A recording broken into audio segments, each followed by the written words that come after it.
Hi students. இப்போ நம்ம இந்த வீடியோல பார்க்க போறது மத்தியமா நியூ சிலபஸ் தான் நம்ம பார்க்க போறோம். சோ அதுல செகண்ட் லெசன் ஏக் பூந்த். சோ ஏக் பூந்த் என்ற லெசன்ல சாராங்ஷ், क्वेश्चन அண்ட் ஆன்சர் பார்க்க போறோம் and then ERC. சோ இந்த மூணு டாபிக்ஸ்மே இந்த ஒரு வீடியோல நம்ம பார்க்கலாம். சோ ஆல்ரெடி ஃபர்ஸ்ட் லெசனுக்கானது நான் அப்லோட் பண்ணிருக்கேன். சோ அதையுமே நான் டிஸ்கிரிப்ஷன் பாக்ஸ்ல உங்களுக்கு லிங்க் கொடுக்குறேன். சோ அதை ரெஃபர் பண்ணி ஃபர்ஸ்ட் லெசன் ரீட் பண்ணிக்கோங்க. ஓகேவா? சோ இப்போ நம்ம ஃபர்ஸ்ட் வந்து நம்ம சாராங்ஷ் பாத்துடலாம். ஏன்னா சாராங்ஷ் நம்ம ஃபர்ஸ்ட் மீனிங் என்னன்னு அண்டர்ஸ்டாண்ட் ஆயிடுச்சுன்னா ERCயும் क्वेश्चन அண்ட் ஆன்சரும் உங்களுக்கு அண்டர்ஸ்டாண்ட் பண்றதுக்கு ரொம்ப ஈஸியா இருக்கும். ஓகேவா? சோ ஏக் பூந்த். சோ அப்படின்னா என்ன? ஏக் பூந்த்னா ஒன் டிராப், அதாவது ஒரு துளி அப்படின்னு சொல்லுவோம் இல்லையா? ஏக்னா ஒன்னு, பூந்த் அப்படின்னா டிராப், ஒரு துளி. சோ அதை பத்தியான ஒரு எஸ்ஸே தான் நம்ம பார்க்க போறோம். அது போயம். அந்த போயம்கான எக்ஸ்பிளனேஷன் பார்க்கலாம். ஸோ இந்த போயம் மூலமா போயட் என்ன சொல்ல வராரு அப்படின்றது தான் இதுல மெயின் திங். பாதலோं की गोद में से निकल कर, அதாவது பாதல்னா என்ன? கிளவுட்ஸ் இல்லையா? ஸோ கிளவுட்ஸ் கோத் மேம் சே நிக்கல் கர், அந்த மேகம் அப்படின்ற மடியிலிருந்து வெளிவந்த பானிக்கு ஏக் பூந்த், அந்த ஒரு துளி, அந்த தண்ணி இருக்கு இல்லையா? சோ அந்த மேகத்துல இருந்து தண்ணி தானே வெளியே வருது. சோ அந்த தண்ணியில இருக்கக்கூடிய ஒரு துளி ஆகே படி, அது கீழே நோக்கி வருதான். அவர் பார் பார் சோச்னே லகி கி, சோ அடிக்கடி அப்படி வந்துட்டே இருக்கும்போது அது அடிக்கடி திங்க் பண்ணிட்டே வருது. என்ன? வஹ கியோ கர் சே பாஹர் நிக்கலி, அது என்ன யோசிச்சுட்டு வந்துச்சு? நான் ஏன் வீட்டை விட்டு வெளியே வந்தேன். சோ இந்த கர்சேன்றது அந்த டிராப்ஸ் எதை குறிக்குது? அதனுடைய அந்த கிளவுட்ஸ் தான் அதனுடைய வீடா அது நினைச்சிட்டு அது சொல்லுது. வஹ் கியோங், நான் ஏன் இந்த வீட்டை விட்டு வெளியில வந்தேன் அப்படின்னு யோசிச்சுக்கிட்டே வருதான். வஹ் பகவான் சே பூச்தே ஹை கி, சோ அது மட்டும் இல்லாம அது கடவுள் கிட்ட கேக்குதான். வஹ பச் பாயேகி, நான் தப்பிச்சிடுவேனா? யா அல்லது தூள் பன்கர் மிட்டி மேம் சமா ஜாயேகி, நான் தூசியோட தூசியா மாறி மண்ணோட மண்ணா கலந்துருவேனோ? சமா ஜாயேகி, மண்ணோட மண்ணா கலந்து போயிருவேனோ அப்படின்னு கேக்குது. வஹ பூச்தி ஹைகி, சோ அது மட்டும் இல்லாம வேற என்ன கேக்குது கடவுள் கிட்ட? வஹ் அங்காரே மேம் பட்கர் ஜல் ஜாயேகி, அது நெருப்புல பட்டு அது நெருப்போட அது அணைஞ்சு போயிருமோ? யா கமல் கே ஃபூல் கே தழுங் பர் கீர் படேகி, அப்படி இல்லைன்னா அந்த பூ இருக்குல்ல, அந்த பூவினுடைய இதழ் மேல பட்டு, அதாவது கமல் கே ஃபுல்லா அந்த தாமரை மலர் இருக்கு இல்லையா? அந்த தாமரை மலருடைய அந்த இதழ் மேல விழுந்து விடுவேனோ? இதழ்ல விழுந்து அந்த துளியோட துளியா நான் மாறிடுவேனோ அப்படின்னு யோசிச்சுட்டு இருக்கான். சமை, சோ அப்படி யோசிச்சுக்கிட்டு இருக்க டைம்ல ஏக் ஐசி ஹவா பஹனே லகி, அப்போ ஒரு அதாவது வேகமா காத்து வந்து அடிக்க ஆரம்பிக்குது. ஜிஸ்ஸே, அந்த காத்து அடிச்சதுனால வஹ் பூந்த், அந்த டிராப்ஸ் அனாயஸ் ஹி சமுத்திரமேம் ஜாக்கர் கிர்படி, சோ அனாயஸ் மேம்னது அதாவது தற்செயலா என்ன ஆயிடுச்சு? அப்படியே அந்த காற்றோடு அப்படியே அடிச்சுக்கிட்டே போய் சமுத்திரமேம் ஜாக்கர், கடல்ல போய் கிர்படி விழுந்துருச்சு. சமுத்திரமேம் ஏக் சுந்தர் சீபுகா முஹ் குலாத்தா, சோ அப்படி அந்த கடல்ல போய் விழுந்துச்சு இல்லையா? அப்ப அந்த கடலுக்குள்ள ஏக் சுந்தர் சீப், ஒரு அழகான சிப்பி வந்து முஹ் குலாத்தா, அதனுடைய வாய் வந்து திறந்திருந்துதான். और वह बूंद उसी सीप में जाकर, சோ அப்ப என்னாச்சு? அந்த டிராப்ஸ் அந்த கடலோரமா போச்சு, கடல்ல போய் விழுந்துச்சு இல்லையா? அந்த டிராப் அந்த ஷெல்லுக்குள்ள உசி சீப் மேம் ஜாக்கர் போயிட்டு கிர்படி விழுந்துருச்சான். அதாவது அந்த துளி அந்த ஷெல்குள்ள போய் விழுந்துருச்சு. அவர் வஹ் மோத்தி பன்கை, அதுக்கப்புறம் என்ன ஆயிடுச்சு? அதுல விழுந்து அது ஒரு அழகான முத்தா மாறிடுச்சு. மோத்தி அப்படின்னா பேர்ல், முத்து, பன்கைன்னு மாறிடுச்சு. நெக்ஸ்ட் கவி கஹத்தே ஹைகி, சோ இதுல இருந்து போயட் என்ன சொல்றாரு? பஹுத் லோக் ஐசே ஹை, அதாவது நிறைய மக்கள் இப்படிதான் இருக்காங்க. ஜோ எப்படின்னா கர் சே நிக்கல்தே சமை, வீட்டை விட்டு வெளியே வரும்போது ஜிச் கத்தே ஹை, அதாவது ரொம்ப வந்து தயங்குறாங்க. டர்தே ஹை, பயப்படுறாங்க. லேக்கின் ஆனா கர் சோட்டுக்கர், வீட்டை விட்டு வெளியில வந்து தீரஜ் ஹோக்கர் பாஹர் ஜானே சே, நல்ல தைரியத்தோட வெளியில வரும்போதுதான் வே பூந்த் கி தரக், அவங்களும் அந்த மழை துளி மாதிரி மோத்தி பி பன் சக்தி ஹை, எப்படி வந்து ஒரு டிராப்ஸ் ஒரு மழை துளி முத்தா மாறிடுச்சோ அது போல மக்களும் வீட்டை விட்டு வெளியில வரும்போது மகான் வியக்தி பன் ஜாத்தி ஹை, அதாவது இந்த இடத்துல பூங்த் மோத்தின்னு கொடுத்திருக்காங்க. இது பிராக்கெட்ல ஏன் கொடுத்திருக்காங்கன்னா இது மக்களை குறிக்குது. எப்படி டிராப்ஸ் வந்து முத்தா மாறுச்சோ அது போல மக்களும் என்ன பண்ணணும், வெளியில வந்து தயங்காம வெளியில வந்தா மகான் व्यक्ति ஒரு சிறந்த மனிதனா அவங்க மாற முடியும் அப்படின்ற கருத்தை தான் இந்த ஏக் பூந்த்ன்ற சாராங்ஷ் மூலம் நமக்கு சொல்லியிருக்காங்க. நெக்ஸ்ட் நம்ம பார்க்க போறது பத்தியாங்ஷுக்கா பாவாத், அதாவது இஆர்சி தான் நம்ம பார்க்க போறோம். ஸோ இது பாத்தீங்கன்னா உங்களுக்கு இந்த லைன்ஸ்க்கான மீனிங்கை வந்து நீங்க சந்தர்ப்ப வியாகியா போட்டு எழுதுற மாதிரி இருக்கும். இந்த லைன்ஸ் ஒன்றும் இல்லை, நம்ம அந்த போயம், அந்த ஏக் பூந்த்ன்ற போயம் தான் நம்ம படிச்சுட்டு இருக்கோம். அந்த போயம்கான லைன்ஸ் கொடுத்துருவாங்க. இந்த லைன்ஸ்க்கான மீனிங்கை நீங்க ஃபர்ஸ்ட் வந்து இது எந்த போயம்ல இருந்து எடுத்தாங்க, இதை எழுதினது யாரு அப்படின்னு ஃபர்ஸ்ட் சொல்லிடணும். அதுக்கப்புறம் இதனுடைய விளக்கம் தான். இது ரொம்ப ஈஸி, இதனுடைய விளக்கம் நம்ம ஆல்ரெடி சாராங்ஷ் படிச்சிருக்கோம் இல்லையா, அதுல இருந்தே கூட நீங்க எடுத்து அந்த பேராகிராஃபை எழுதலாம். ஸோ ஃபர்ஸ்ட் இங்க என்ன கொடுத்துருக்காங்க பாருங்க, தை மேரி பாக்கியமேம் கியா ஹே பதா மைம் பஹூஞ்ச்கி யா மிலூங்கி தூல் மேம். நல்லா பாருங்க, இந்த லைன்ஸ் நம்ம நல்லா படிச்சிருக்கோம், இப்பதான் சாராங்ஷ்ல பார்த்தோம். பச்சூங்கி தப்பிச்சிருவேனோ, மிலூங்கி தூள் மேம் தூசா அதாவது டஸ்டா மாறி மண்ணோட மண்ணா கலந்துருவேனோ, யா ஜலூங்கி ஃபிர் அங்காரே பெர் கிசி அதாவது நெருப்புல விழுந்து அது நெருப்போட நெருப்பா அணைஞ்சிருவேனோ, சூ படோங்கி யா கமல்கி ஃபுல் மேம் அதாவது அந்த பூ சொன்னோம் இல்லையா, அந்த பூவினுடைய இதழில் நானும் ஒரு துளியா மாறிடுவேணும் அப்படின்னு சொல்லிச்சு இல்லையா. ஸோ நீங்க இதுக்கு தனியா இந்த விளக்கம் படிக்கலனாலும் நம்ம சாராங்ஷ்ல படிச்சு அந்த பேராகிராஃப் எடுத்து நீங்க அப்படியே எழுதிடலாம். இதுக்கு எது மட்டும் நீங்க ரெஃபர் பண்ணா போதும், சந்தர்ப்பு மட்டும் தான் நீங்க பார்க்கணும், அதுவுமே ஈஸி தான். என்ன அப்படின்னா என்ன எழுதணும், சந்தர்ப் பத்தியாங்ஷ், பத்தியாங்ஷ்னா பேராகிராஃப். இந்த பேராகிராஃப் ஏக் பூந்த் ஷீர்ஷக் கவிதா சே லியா கயா ஹை அதாவது இந்த பேராகிராஃப் ஏக் பூந்த்ன்ற டைட்டிலை உடைய தலைப்பை உடைய கவிதையிலிருந்து எடுக்கப்பட்டது, அந்த போயம்ல இருந்து எடுக்கப்பட்டது. அதாவது these lines are taken from the poem Ek Boond அப்படின்னு சொல்றது. அதுதான் கவிதாசி, அந்த போயம்ல இருந்து, லியா கயானா டேக்கன் ஃப்ரம் அப்படின்னு சொல்றோம் இல்லையா. ஷீர்ஷக் அப்படின்னா டைட்டில், தலைப்பு, ஏக் பூந்த்ன்ற டைட்டில். இஸ் கவிதா கே கவி ஹை ஸோ இந்த போயம்னுடைய போயட் ஸ்ரீ அயோத்தியா சிங் உபாத்யாய ஹரியவுத் அப்படின்னு சொல்றாங்க. நெக்ஸ்ட் பாவார்த் என்னன்னு பாத்தீங்கன்னா, பாதலோங்கி கோத்தி மேம் சே நிக்கல்கர் அதே தான் வருது பாருங்க, நீங்க ஜஸ்ட் அப்படியே ரெஃபர் பண்ணா போதும். அந்த மேகத்தினுடைய மடியிலிருந்து வெளியில வரக்கூடிய ஒரு துளி பாஹர் ஆயா வெளியில வந்துருச்சு. உஸ்னே பகவான் சே பூச்சாக்கி அது கடவுள் கிட்ட கேக்குது.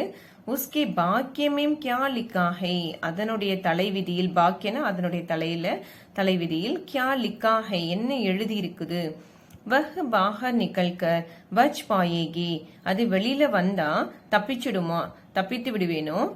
யா தூள் மே மில்கர் இல்லைன்னா தூசியோட தூசிய கலந்து மிட் ஜாயேகி அந்த மண்ணோட மண்ணா போயிருவேனோ.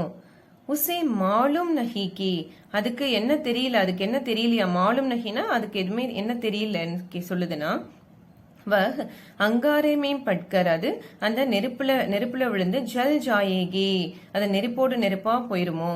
யா கமல் கே ஃபூல் கே தளோங் பர் கிர் படேகி அப்படி இல்லைன்னா அந்த பூவினுடைய அந்த இதழ் இருக்குல்ல, அந்த தாமரை மலரனுடைய அந்த இலைகள்ல விழுந்து நானும் அந்த துளியோட துளியா இருந்துருவேனோ.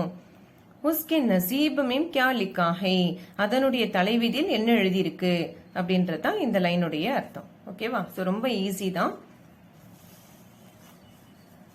நெக்ஸ்ட் என்னன்னு பாத்தீங்கன்னா, நெக்ஸ்ட் இஆர்சி லோக் யோங்கி ஹை ஜிச்கத்தே சோச்தே இந்த லைன் எந்த பேராகிராஃப், நம்ம லாஸ்ட்ல படிச்ச பேராகிராஃப் சாராங்ஷ்ல படிச்சோம் இல்லையா அந்த லைன். ஸோ இது லைன்ஸ் படிச்சுட்டீங்கன்னா அந்த லைன்ஸே கூட நீங்க அப்படியே இதுல எழுதிடலாம். சப்கி உன்கோ சோட்னா படுத்தா ஹை घर किंतु घर का छोड़ना अक्सर उन्हें बोंगत सा कुछ और ही देता है कर. ஸோ இதுக்கும் பாத்தீங்கன்னா சந்தர்ப்பம் வந்து ஃபர்ஸ்ட் இயர்ஸுக்கு படிச்சதே தான், புதுசா எதுவும் இல்லை. யஹ் பத்யாங்ஷ் ஏக் பூந்த் நாம கவிதா சே லியா கயா ஹை ஸோ இது இந்த ஏக் பூந்த்ன்ற கவிதையிலிருந்து எடுக்கப்பட்டது. இஸ் கவிதா கே கவி ஹை இந்த கவிதையினுடைய போயட் ஸ்ரீ அயோத்தியா சிங் உபாத்யாய ஹரியவுத் அதே தான் வந்துருக்கு பாருங்க. இப்ப இது என்ன நமக்கு, இது ரொம்ப ஈஸி. இந்த லைன்ஸ்ல நீங்க க்ளூ வேர்ட்ஸா வச்சுக்கணும், அண்டர்லைன் பண்ணிக்கோங்க. ஜிச்கத்தே சோச்தே அப்புறம் சோட்னா படுத்தா, அதுக்கப்புறம் பாத்தீங்கன்னா किंतु घर का छोड़ना अक्सर उन्हें बोंग दिया कुछ और ही देता है. ஸோ இதெல்லாம் நமக்கு க்ளூ வேர்ட்ஸா எந்த பேராகிராஃப் எழுதணும். இது மெயினா பாத்தீங்கன்னா இந்த ஜிச்கத்தை சோச்சிட்டே தான் மெயின் க்ளூ வேர்ட், எந்த பேராகிராஃப் எழுதலான்றது. இது லாஸ்ட் பேராகிராஃப். பாவார்த் இன் பக்தியோங் மேம் இது பேராகிராஃப். இன் பக்தியோங் மேம் இந்த பேராகிராஃப்ல கவி யஹ் கஹனா சாஹதே ஹை கி போயட் இதை தான் சொல்ல விரும்புறாரு. யஹ் கஹனா இதைத்தான் சாஹத்தே ஹை கி கஹனா சாஹத்தேனா சொல்ல விரும்புறாரு. என்ன? லோக் அப்னா கர் சோட்டுக்கர், மக்கள் தன்னுடைய வீட்டை விட்டு வாக நிக்கல்தே சமை, வெளியில வரும்பொழுது ஹிச்கத்தே ஹை ரொம்ப தயங்குறாங்க, டர்தே ஹை பயப்படுறாங்க, லேக்கின் ஆனா உன்கோ டர்னே கி ஆவக்ஷக்தா நஹி ஹை, ஆனா அவங்களுக்கு பயப்பட வேண்டிய அவசியம் எதுவுமே இங்க இல்ல. கியோங்கி ஏனா பிகாஸ் உன்கோ யஹ் விஸ்வாஸ் ஹோனா சாஹியே கி, அவங்களுக்கு இந்த ஒரு நம்பிக்கை கண்டிப்பா இருக்கணும். அதுதான் விஸ்வாஸ் அப்படின்னு நம்பிக்கை, ஹோனா சாஹியே இருக்கணும். கி ஏன் அப்படின்னா வே இஸ் பூந்த் கி தரக், அவங்க இந்த மழை துளி மாதிரியே அச்சி ஜகஹ் ஜாக்கர் ஒரு நல்ல இடத்தை சேரும் பொழுது உத்கிருஷ்ட பன் சக்தேஹே அவங்களும் ஒரு சிறந்தவங்களா மாற முடியும். அதாவது மக்கள் என்ன சொல்றாங்க, மக்கள் வந்து பயப்படாம வீட்டை விட்டு வெளியில வரணும், வெளியில வரும்பொழுது ஒரு நல்ல இடத்தை போய் சேரும் பொழுது தானும் நல்ல ஒரு சிறப்பை பெற முடியும். எப்படி ஒரு மழை துளி மேகத்திலிருந்து விழுந்து ஒரு கடலுக்குள்ள இருக்கிற ஒரு சிப்பிக்குள்ள விழும்போது ஒரு அழகான முத்தா மாறுதோ, அது போல மக்களும் வெளியில வந்து ஒரு நல்ல இடத்தை தேடி போயிட்டு அந்த இடத்துல ஒரு சிறந்த ஒரு மனிதனா உருவாகிறதுக்கான வாய்ப்பை உருவாக்கிக்கணும் அப்படின்றதான் இதனுடைய மீனிங். ஓகேவா? இப்போ நெக்ஸ்ட் நம்ம பார்க்க போறது क्वेश्चन एंड आंसर. निम्नलिखित प्रश्नों के उत्तर लिखिए. सो प्रश्नों के उत्तरनाले क्वेश्चन एंड आंसर இல்லையா? ஃபர்ஸ்ட் क्वेश्चन பாருங்க. बूंद बादलों की गोद से निकलकर क्या सोचते हैं, அதாவது அந்த டிராப்ஸ் பாதலோங்கி கோத்துசி அந்த மேகத்தினுடைய மடியிலிருந்து வெளியில வரும் பொழுது கியா சோச்சிதி ஹே என்ன திங்க் பண்ணிட்டே வந்துச்சு. நம்ம ஆல்ரெடி எஸ்ஏல படிச்சோம் இல்லையா? बादलों की गोद में से निकल कर बूंद यह सोचती है कि, அதாவது மேகத்தின் மடியிலிருந்து வெளிவந்த அந்த துளி இந்த மாதிரி யோசிச்சுக்கிட்டே வந்துச்சான். என்ன? வ கஹாங் ஜானே வாலி ஹை, நான் எங்க போய்கிட்டு இருக்கேன். और वह अपने आप को बचा पाएगी, அது தன்னைத்தானே அது காப்பாத்திக்க முடியுமா, யா மிட் ஜாயேகி இல்ல மண்ணோட மண்ணா கலந்துருமா அப்படின்னு யோசிச்சுட்டே வந்துச்சா அது. नेक्स्ट क्वेश्चन என்னன்னா கவி பூந்த் கே வாக்கிய கா வர்ணன் கைசே கர்த்தே ஹை, அதாவது கவிஞர் வந்து இந்த டிராப் இருக்கு இல்லையா அந்த மழை துளியினுடைய தலை விதியை வந்து எப்படி வர்ணிச்சிருக்கிறாரு, எப்படி எக்ஸ்பிளைன் பண்ணிருக்கிறாரு அப்படின்னு கேக்குறாங்க. பூந்த் अपने वाक्य पर बहुत चिंतित है, அதாவது இந்த டிராப்ஸ் என்ன பண்ணுச்சா, அந்த மழை துளி தன்னுடைய தலைவிதியை பத்தி ரொம்ப கவலைப்பட்டுக்கிட்டே இருந்துச்சு. அவ் சோச்சித்தி ஹைக்கி, அது மட்டும் இல்லாம ரொம்ப யோசிச்சுக்கிட்டே இருந்துச்சு. என்ன அப்படின்னு சொல்லி, உஸ்கா பாக்கிய அச்சா ஹை யா புரா, தன்னுடைய தலைவிதி நல்லா இருக்கா அப்படி இல்லைன்னா என்ன கெட்டதா இருக்கா, அதாவது சரியா இருக்கா இல்லையா அப்படின்ற மாதிரி. वह अच्छी जगह पहुंच पाएगी या बुरी जगह जाकर फंस जाएगी, அது மட்டும் இல்லாம என்ன யோசிச்சது, அது ஒரு நல்ல இடத்தை போய் சேர்ந்து நல்லதா மாறிடுச்சா அல்லது ஒரு தவறான இடத்துக்கு போயிட்டு மாட்டிருச்சா அப்படின்ற மாதிரி அது தன்னைத்தானே கேட்டுக்கிற மாதிரி கவிஞர் வந்து வர்ணிச்சிருக்கிறாராம். பூந்த் கைசே மோத்தி பன் ஜாத்தி ஹை, அந்த மழைத்துளி எப்படி ஒரு முத்தா மாறிடுச்சு அப்படின்றதான் கேள்வி. பூந்த் அப்னா ராஸ்தா கோச்தே கோச்தே கயி, அந்த மழைத்துளி என்ன பண்ணுச்சு, தன்னுடைய சரியான வழியை தேடிக்கிட்டே போயிருச்சு. கோச்தே கோச்னா தேடி தேடி போய்கிட்டே இருந்துச்சு. அச்சானக் சடன்லி ஹவா தேஜ் பஹனே லகி, அப்ப காற்று ரொம்ப வேகமா வீச ஆரம்பிச்சிச்சு. தேஜ் பஹனே ரொம்ப ஃபாஸ்டா ப்ளோ ஆகுது.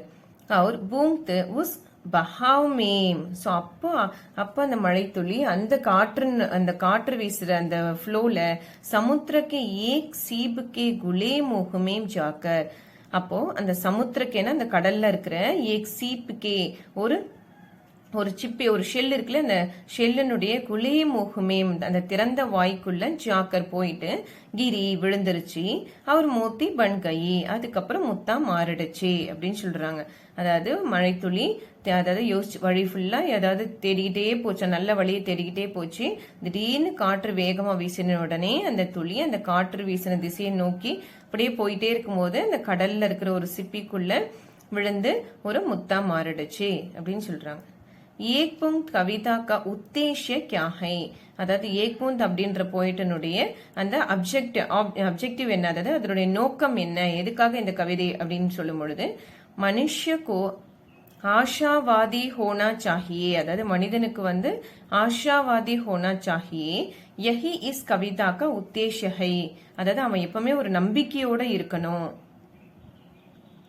ஸோ எப்படி ஒரு முத்து நம்பிக்கையோட வந்து தன்னுடைய வழியை தேடி எப்படி ஒரு மழைத்துளி நம்பிக்கையோட வந்து தன்னோட வழியை தேடி ஒரு முத்தா மாறிடுச்சோ அது போல மக்களும் தைரியமா வீட்டை விட்டு வெளியில வரணும், தயங்கக்கூடாது. அப்படி வெளியில வரும் பொழுது தாங்களும் ஒரு சிறந்த மகான மாற முடியும். அதுதான் மனுஷுக்கும் ஆஷாவாதி ஹோனா சாஹியே. மனிதனுக்கு எப்பவுமே ஒரு நம்பிக்கைன்றது கண்டிப்பா இருக்கணும், நம்பிக்கையோட தன்னுடைய வாழ்க்கையை வாழணும். யஹி இஸ் கவிதாக்கா உத்தேஷஹை, இதுதான் இந்த கவிதையினுடைய நோக்கம் அப்படின்னு சொல்லியிருக்காங்க. ஓகேவா? ஸோ இந்த கொஸ்டின் ஆன்சர்ஸோட உங்களுக்கு இந்த லெசன்ஸ்க்கான வீடியோ முடியுது. ஓகேவா? ஸோ நல்லா ரெஃபர் பண்ணி ரீட் பண்ணிக்கோங்க. வேற ஏதாவது உங்களுக்கு டவுட்ஸ்னா இந்த கமெண்ட் பாக்ஸ்ல கமெண்ட் பண்ணுங்க.